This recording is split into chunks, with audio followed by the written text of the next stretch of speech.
Hi friends, welcome to our channel. இந்த சொரக்காய் பாயாசம் எப்படி செய்வதுன்னு பார்க்கலாம். வாங்க வீடியோக்குள்ளே போவோம்.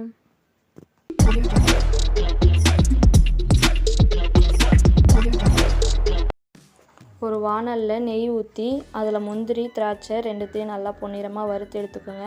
நான் ஏற்கனவே ஒரு சொரக்காய் எடுத்து கட் பண்ணி சீவி வச்சுருக்கேன்.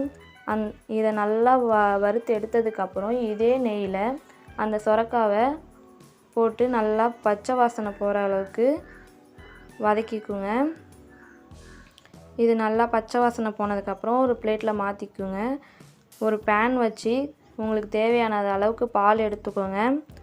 இந்த பால் நல்லா பொங்கி வந்ததுக்கப்புறம் இது மாதிரி பொங்கி வரணும். நம்ம வதக்கி வச்சுருக்க சொரக்காவை இதில் சேர்த்துக்கோங்க. இதில் அடி பிடிக்க போது நீங்கள் அடி பிடிக்காத அளவுக்கு கிண்டி விட்டுட்டே இருக்கணும். இது நல்லா வதங்கணும்.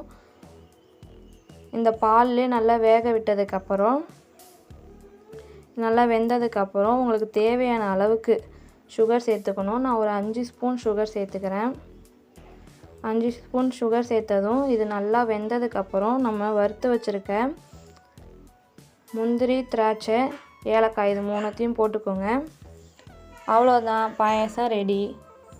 உங்களுக்கு பிடிச்சிருந்தா லைக் பண்ணுங்கள், ஷேர் பண்ணுங்கள், சப்ஸ்கிரைப்